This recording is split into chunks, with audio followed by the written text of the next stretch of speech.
Sevilla wins the derby against Betis. Real Madrid have a goal fest in Eibar. Morata keeps scoring, and Messi with another madness. Let's talk about it.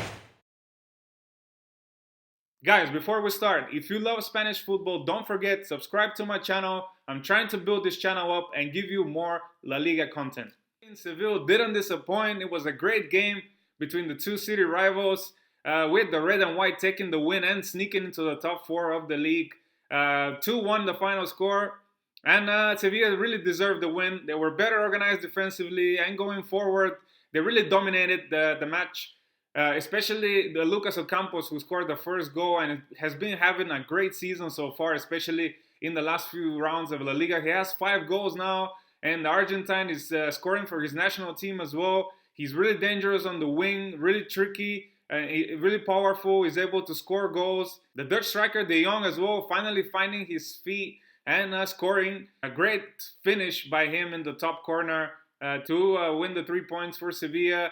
And a lot of credit has to go to Lopetegui. After the final whistle, you could see how much this victory meant. He's done a great job with all these new signings that came in the summer. Sevilla has started really well, and they play really attractive football, and are definitely going for that fourth Champions League spot this season. On the other hand, Betis find themselves just a spot off the relegation zone, and things are not looking good for the green and white team from Sevilla. Their goal before the season was again going for a European position, but it's not happening. Their problem seems to come from midfield. They're missing William Carvalho badly, that extra protection in front of the defense, and also lack of creativity. Guardado is getting on a bit now.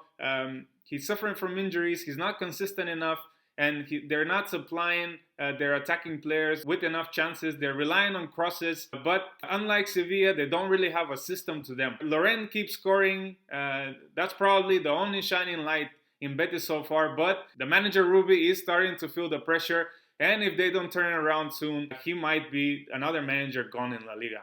Real Madrid with a confident 4-0 win away at Eibar at Ipurua, a ground where they lost last year 3-0, and with the heavy rain before the game, a lot of people expected a tough night for Blancos, but it didn't happen. They carried on their form from the midweek game against Galatasaray, and again showed some great attacking football. Karim Benzema with 2 goals, becoming the 6th all-time goal scorer for Real Madrid, passing Alfredo Di Stefano in that list. What a feat for the Frenchman. Only a testament for his goal-scoring form this season. That's 9 goals in La Liga for him. He's top of the Pichichi. Hazard, again, starting to settle in now. A lot more active on the wing, creating a lot of the things for Real Madrid. Won one of the penalties as well. And Fede Valverde getting his first goal for Blancos.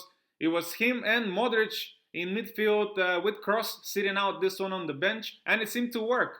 Before the game, there was a lot of speculation if Zidane is going to choose Modric or Valverde following the Galatasaray match. But he managed to play them both, and it seems to be working. Really impressive win, and that sees them second, joint on points with Barcelona. Barcelona answered to the challenge and won their game against Celta as well. 4-1 at the Camp Nou, and only one person we can talk about, Messi. What an exhibition of a dead ball specialist. Actually, 3 of the goals in this game came from free kicks, with Lucas Olaza from Celta first scoring 1, but then Messi from even further away just before halftime, and right after halftime, 2 consecutive free kicks. Unbelievable technique. The words aren't enough. He's the best player in the world. He's carrying Barcelona on his back. 8 goals in La Liga this season, and that's with him missing a few games at the beginning of the season as well. His 34th hat-trick in La Liga. Busquets finishing off Celta in the end with the 4th goal. And Barcelona remain top of the league. If there is a negative, maybe it is that Barcelona at the moment is really heavily relying on individual quality, and there's not much fluidity in their game. Griezmann is not finding it easy to settle in, with the partnership between him and Messi also not clicking. It's one of the things that newspapers are also speculating. There's not enough passes coming from and to Griezmann, and the Frenchman not firing at the moment. Not the desired debut for Oscar Garcia ahead of Celta, but it is always difficult to start your managerial career at the Camp Nou. Atletico Madrid managed to bounce back from their midweek disappointment in Leverkusen and won 3-1 against Espanyol in Diego Simeone's 300th game as Atleti manager in La Liga. Morata keeps on scoring. That's 6 consecutive games in all competitions that he scored. Really on fire, the Spanish forward. And from the off, Atleti looked really attacking. It was Morata up front with Vitolo and Correa just behind them, and that seems to make Atletico a little bit more aggressive in attack. It paid off. They created lots of chances in the first half. Even though they went 1-0 down, they managed to equalize just before halftime with a great pass from Thomas Partey, finding Morata, who clipped the ball and found Correa. Then in the second half, Morata himself finishing with a great one-on-one with the keeper, Vitolo with the assist in this one, and Koke finishing off the game in the dying minutes. VAR was key in this match. First, it was utilized for Correa's goal. Then there was a potential penalty in the Celta box where a Celta defender used his elbow against Felipe, but a penalty wasn't given. But then on the other end, a Celta goal was disallowed by VAR, and a lot of Perico fans are not happy with the decision. But all in all, Atleti with the vital 3 points at the Wanda Metropolitano. Elsewhere, Leganés took a point from Real Sociedad on Friday night, 1-1 in Javier Aguirre's debut as Leganés manager.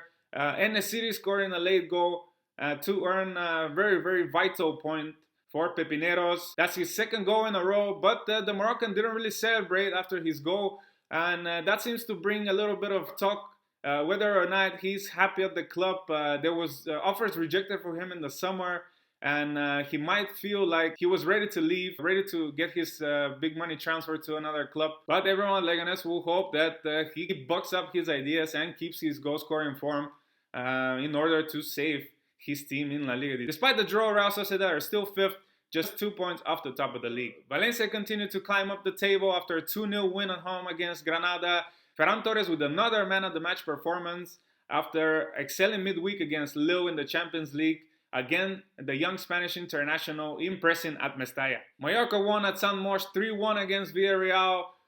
3 penalties in that game, 2 converted by the home team and 1 by Santi Cazorla from Villarreal. And Kubo, the Japanese sensation, on loan from Real Madrid with his first goal in La Liga, surely a first of many. Alaves convincing 3-0 win against Valladolid. Lucas Perez scored his 7th straight game in La Liga. That's a new record. What a great story for the striker, bringing back his goal-scoring form for Deportivo, and the main reason Alaves are doing so well in La Liga this season. Athletic Bilbao came back to win 2-1 against Levante with Ander Capa scoring the late winner at San Mamés, restoring some of that solidity at home for the Basque team. And in the last game of the round, Getafe and Osasuna ended 0-0. Lots of work for the 2 goalkeepers that were in goal for Osasuna. Ruben and Sergio Herrera managed to pull off amazing saves to earn a hard-fought point at the Coliseum Alfonso Perez. As you know, this weekend there's an international break, so unfortunately we have 2 weeks without a La Liga action. But stay tuned to this channel. I'm going to be doing a combined 11 after these 13 rounds of La Liga. Hasta luego from Madrid.